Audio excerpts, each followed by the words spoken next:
Hello नमस्कार साथियों। आज हमारा टॉपिक है पाचन तंत्र और ये पहला पार्ट है। इसमें हम पाचन तंत्र है उसके भागों के नाम पढ़ेंगे। और देखो इसमें क्रम क्या है। पाचन तंत्र है उसमें पहले हमें पाचन तंत्र है उसकी संरचना समझ लेते हैं कैसे होता है। तो यहाँ पर है सबसे पहले हम जो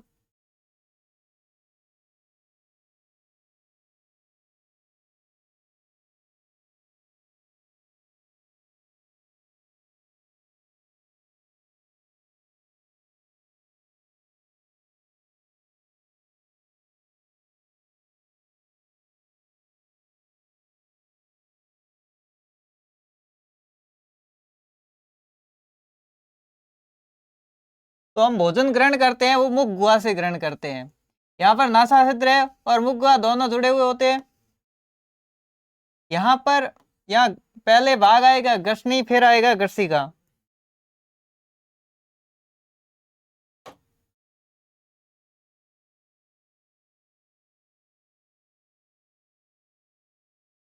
और यहाँ पर फिर मुख गुहा से भोजन आएगा फिर आमाशय में आएगा। आमाशय से फिर भोजन जाएगा छोटी आंत में।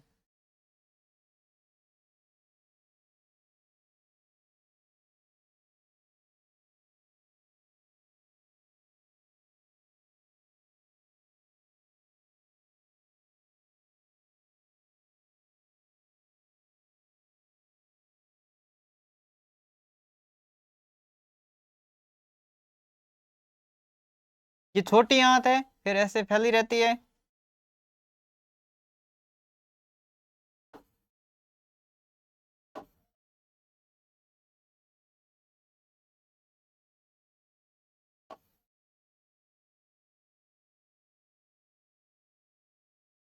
ये आहार नाल का चित्र बना दिया। तो यहाँ पर क्या है मुख गुहा। तो सबसे पहले भोजन जाएगा मुख गुहा में फिर भोजन जाएगा ग्रसनी में फिर भोजन जाएगा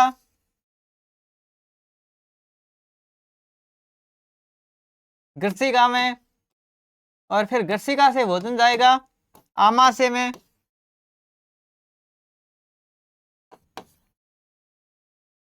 और यहाँ पर जो भोजन का स्थानांतरण होगा ग्रसनी ग्रसिका तो इनमें कर्माकुंचन गतियां होती रहती है। यानी कि एक बार है इनकी भित्ति सिकुड़ेगी एक बार फैलेगी।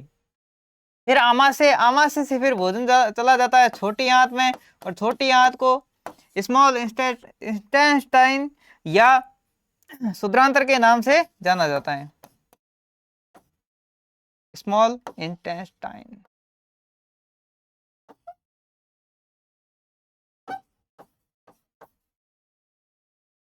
या इसे शुद्रांत्र के नाम से जाना जाता है। और ये सूत्रांतर के बाद में भोजन जाएगा वृत्रांत्र में।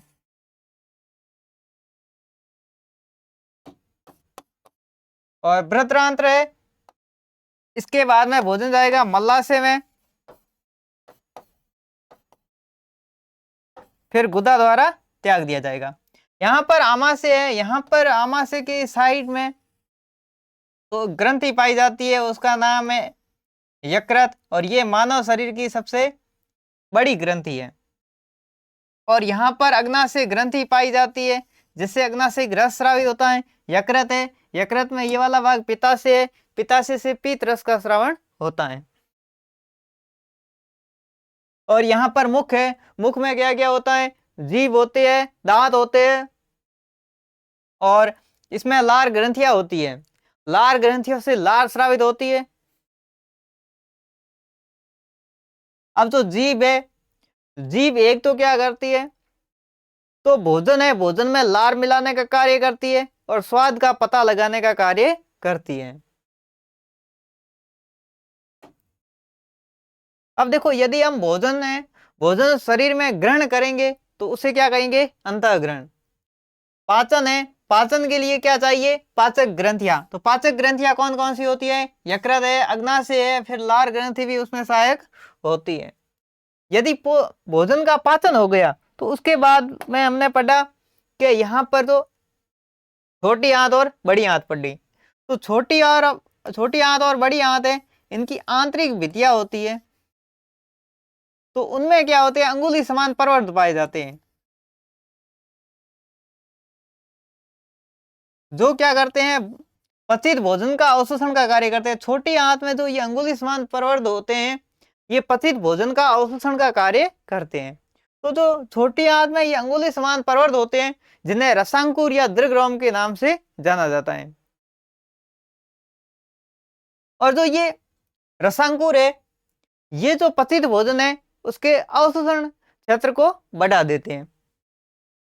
और यहाँ पर जो बड़ी आंत है, बड़ी आंत में भी रसांकुर पाए जाते हैं, और ये जो जल तथा खनिज लवण है उनके अवशोषण का कार्य करते हैं। ठोस पदार्थ है, सेल के भीतर लेंगे तो उसे क्या जाता है, कोशिका भक्षण। फिर यदि तरल पदार्थ है, सेल के भीतर लेंगे तो उसे कहा जाता है कोशिका पाचन या पिनोसाइटोसिस। और यदि यहां पर है, दोनों में ही क्या हो रहा है, भोजन है अंदर लिया जा रहा है, तो उसे क्या कहेंगे, एंडोसाइटोसिस या अंतःग्रहण कहा जाता है। कोशिका से पदार्थ का बाहर त्यागना एक्सोसाइटोसिस कहलाता है। मनुष्य की आहार का प्रारंभिक भाग होता है, उसे मुगुआ के नाम से जाना जाता है, और अंतिम भाग है वो गुदा।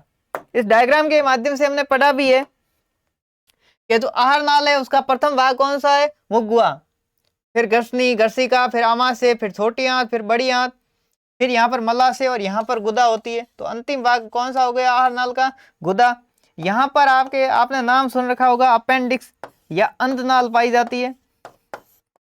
जो जंतु है या रूमिनेंट है, जो जुगाली करने वाले जंतु है, उनमें ये स्टार्च का पाचन नहीं, स्टार्च नहीं, सेल्यूलोज का पाचन का कार्य करता है।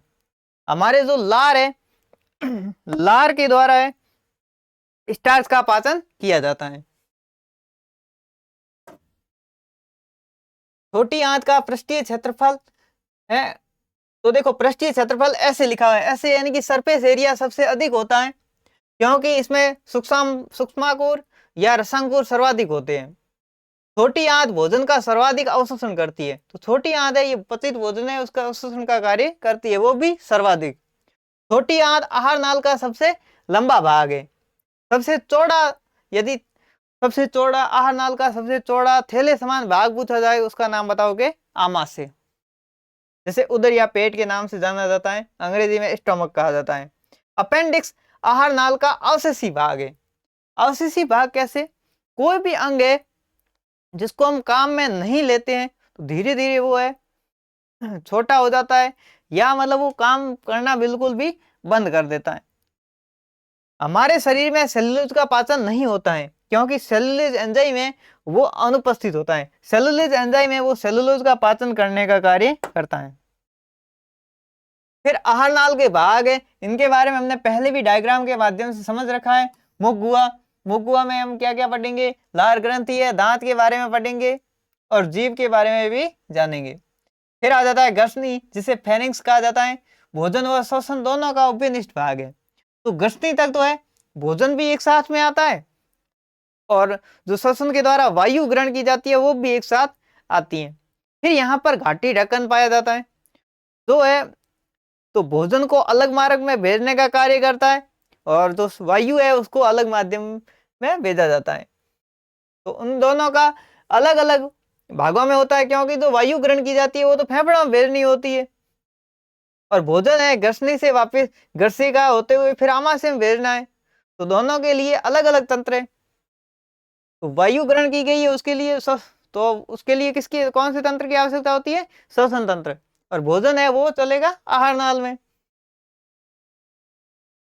उपनिष्ठ यानी कि भोजन और श्वसन दोनों के लिए एक ही पथ है। फिर आ जाती है ग्रसिका या ग्रास नाल, जिसे इसोफेगस के नाम से जाना जाता है। आमाशय स्टोमक है, इनको तीन भाग होते हैं, पहला भाग कार्डियक, दूसरा भाग फंडिक और तीसरा भाग होता है पाइलोरिक। फिर आ जाता है छोटी आंत, छोटी आंत है, इसको भी तीन भागों में बांटा गया है, पहला भाग ग्रहणी, दूसरा मध्यांतर, तीसरा सूत्रांत्र।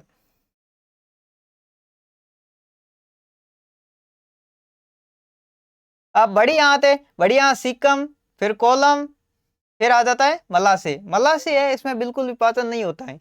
एक मलाशय, ग्रसनी और ग्रसिका या ग्रास नाल, इनमें पाचन नहीं होता है। क्यों नहीं होता है? क्योंकि पाचन के लिए पाचक रसों की आवश्यकता होती है। तो यहाँ पर पाचक रस होते हैं वो अनुपस्थित होते हैं।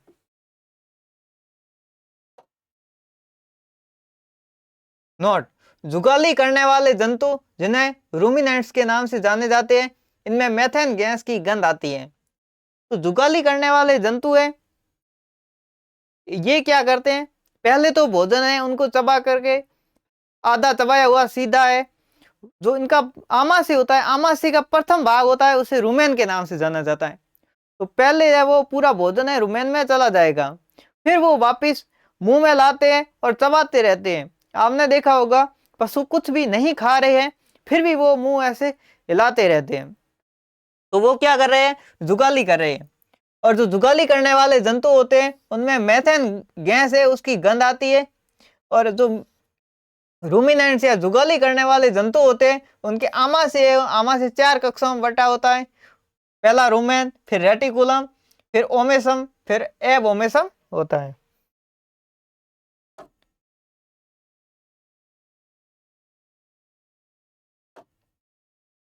और जो जुगाली ये जो जंतु है पशु है उनमें सेल्यूलोज का पाचन हो जाता है।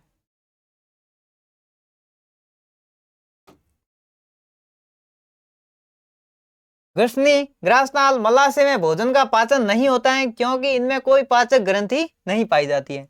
आमाशय में प्रोटीन का पाचन है वो सर्वाधिक होता है। और छोटी आंत है इसमें वसा का पाचन सर्वाधिक होता है। मलाशय में जल का अवशोषण अधिक होता है, तो मलाशय है इसमें जल का अवशोषण होता है। कोलन में उपापचयी क्रियाओं के दौरान बनने वाले जल का अवशोषण होता है। तो यहाँ पर देख लो, आपने यहाँ पर बड़ी आंत है उसका भाग देखा कॉलम, तो इसमें देखो इसमें उपापचयी क्रियाएं किसे कहते हैं?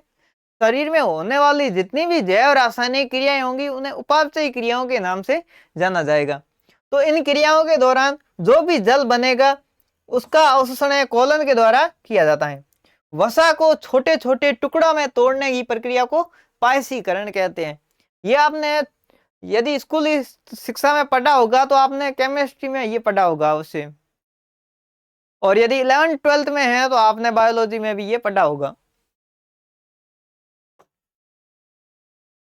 कुछ जंतु अपने अपशिष्ट पदार्थ व मल को दोबारा भी खा जाते हैं। कुछ होते हैं अपने मल को ही खा जाते हैं, अपशिष्ट पदार्थ को खा जाते हैं, उन्हें विष्टाभोजी या समल भोजी के नाम से जाना जाता है। कौन कौन से जंतु है? खरगोश है, चूहा है, बिल्ली है। फिर आ जाते हैं केंचुआ। केंचुआ आप सभी जानते हो, केंचुए को किसानों के मित्र के नाम से जाना जाता है। तो केंचुए में अपशिष्ट पदार्थ छोटी छोटी गोलियों के रूप में होता है जिसे कास्टिंग कहते हैं।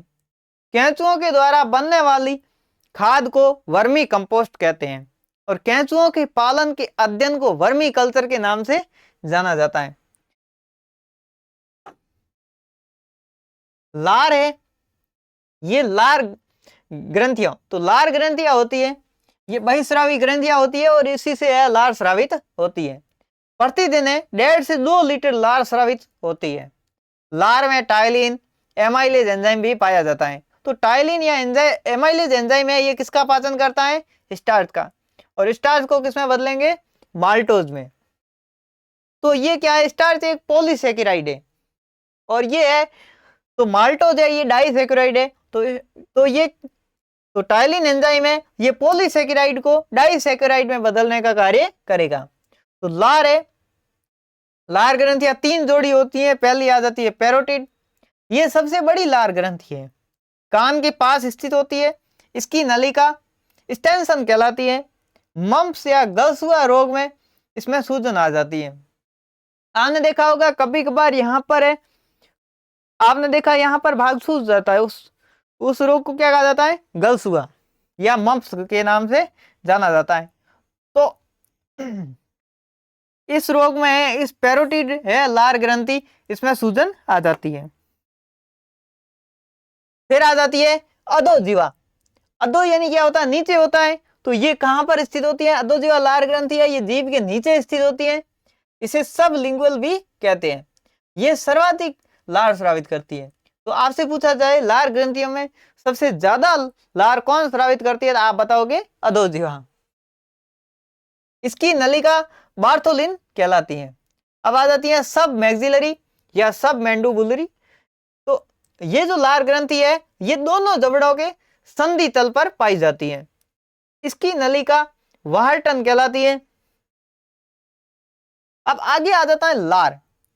लार में होता है 99% पानी होता है और इसमें लाइसोजाइम एंजाइम भी पाया जाता है। लाइसोजाइम एंजाइम है तो ये जीवाणु का भक्षण करने का कार्य करता है, यानी कि जीवाणु भोजी है और जीवाणु को नष्ट करने का कार्य करेगा। तो अब जो स्टार्च है, स्टार्च के पाचन के लिए हमने कौन सा एंजाइम पढ़ा, देख लो।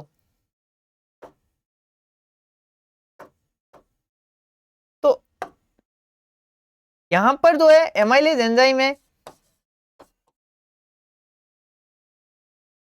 स्टार्च कैसा है, पॉलीसेकेराइड है। तो एमाइलेज है, इसको माल्टोज में बदल देगा। माल्टोज कैसा है, डाइसेकेराइड है। माल्टोज का पाचन करेगा माल्टेज, और माल्टेज है ग्लूकोज प्लस ग्लूकोज में तोड़ देगा। और ग्लूकोज प्लस ग्लूकोज, ग्लूकोज कैसी शर्करा है, एक मोनोसेकेराइड शर्करा है।